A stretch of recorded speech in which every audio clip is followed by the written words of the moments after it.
always know. We always know which is the right way and which is the bad way. The bad way sometimes feels better, so we may choose that way and justify it by rationalization in order to make ourselves feel better about the bad that we did. Isn't that the way we all do things? Even if we do something wrong and we know we're doing something wrong, don't we attempt to rationalize it in our own mind and to our friends to justify what we're doing? So I believe it's a great fallacy to set out to brand those whom we disagree with as being evil people. The result of their actions we may perceive to be evil. We may perceive it to be bad, but I guarantee you those people don't see it that way. You see, nobody gets up in the morning and sets out to do evil. Nobody consciously does that. I've never met any person in my entire life who said, I'm evil, I'm going to do evil things, I like to do evil things, I want to do evil things. They don't exist, in my knowledge. And when we present ourselves to them in that light, we're good and they're evil, do you think we have a chance of getting them to listen to us? Not on your life. It's not going to happen. So I think we have to change the way we talk. We have to talk to them in a different manner.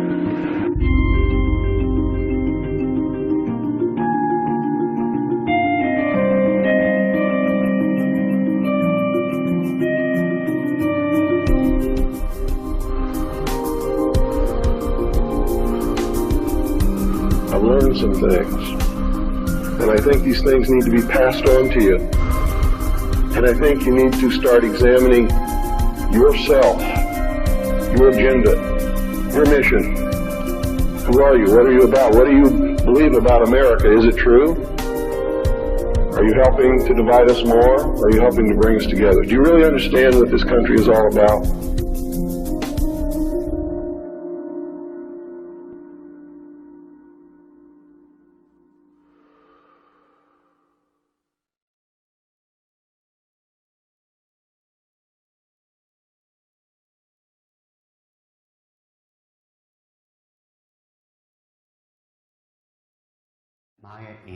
Rothschild had made a very interesting and profound statement. He said, "Allow me to control and issue the money of a nation, and I care not who writes its laws." And he was right. Meyer Amschel Rothschild is called the founding father of international finance. In 2005, Forbes magazine ranked him 7th on their list of the 20 most influential businessmen of all time.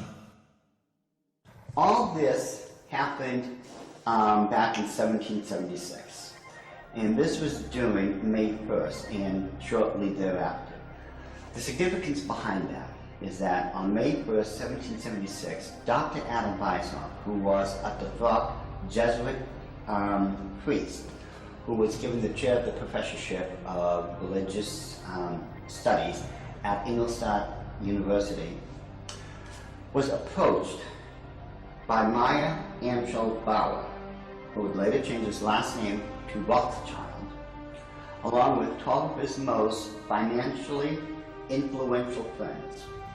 They knew Weishaupt at that particular time was not only a genius when it came to the occult world, but Weishaupt also had an axe to grind, because it was the Catholic Church that just recently defrocked him.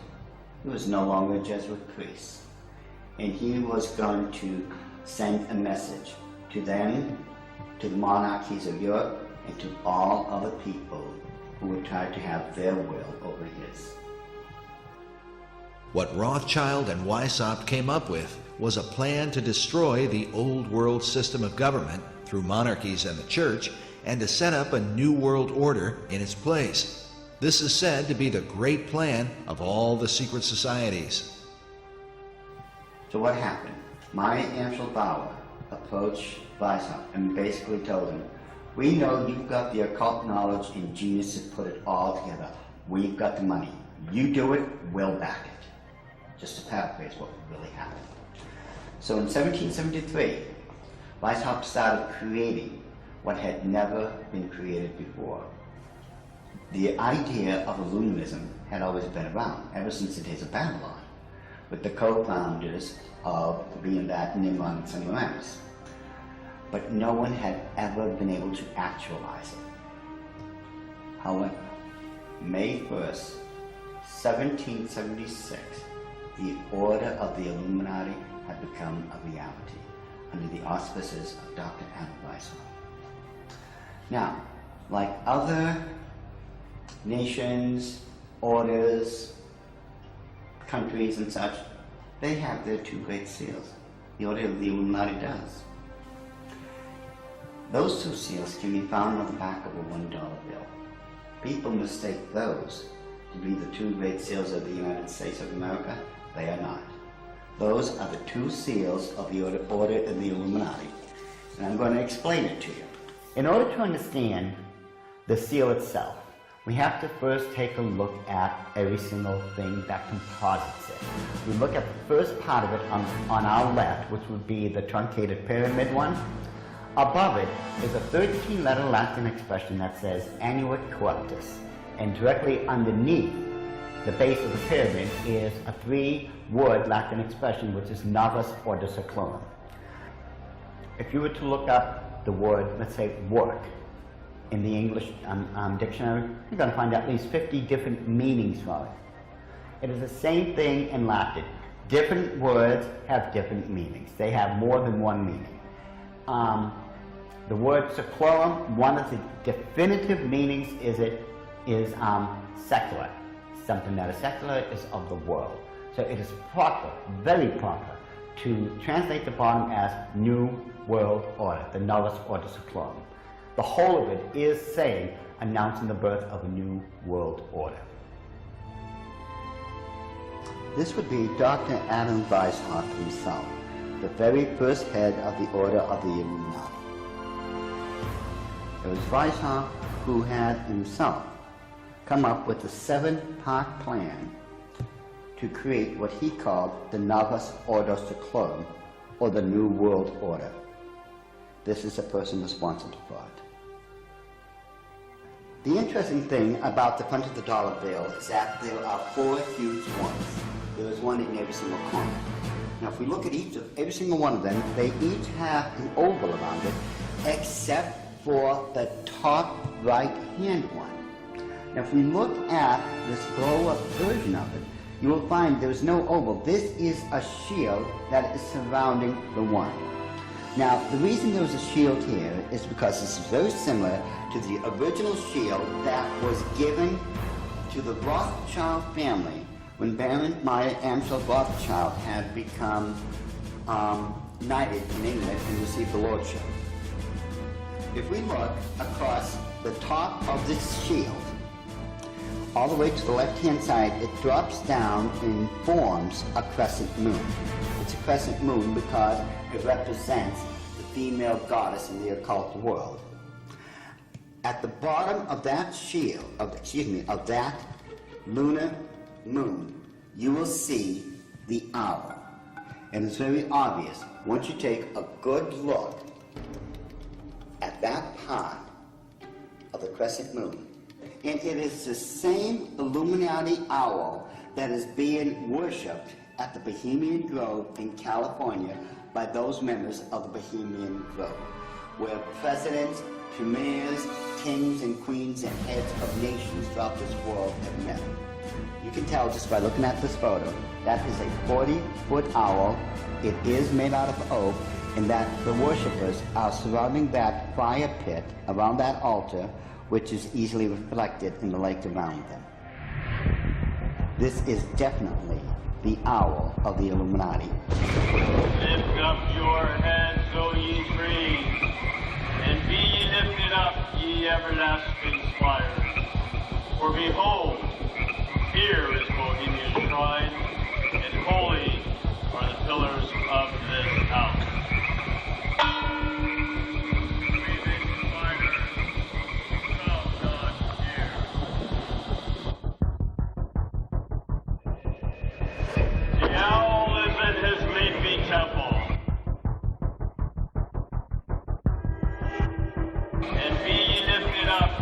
everlasting spires. And holy are the pillars of this house. Breathing fire from God's air.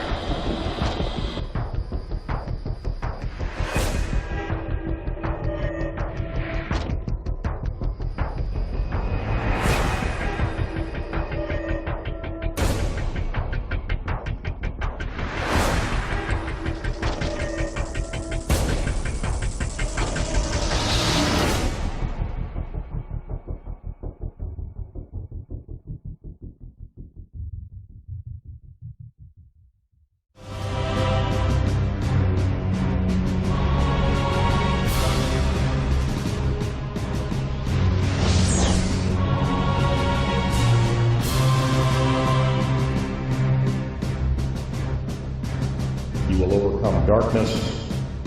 You will be enlightened.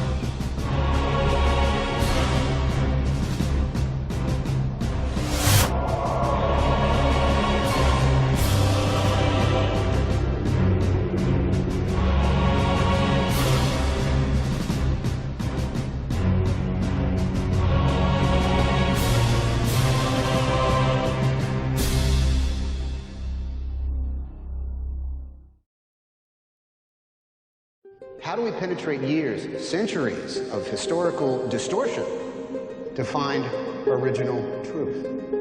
Tonight, this will be our quest.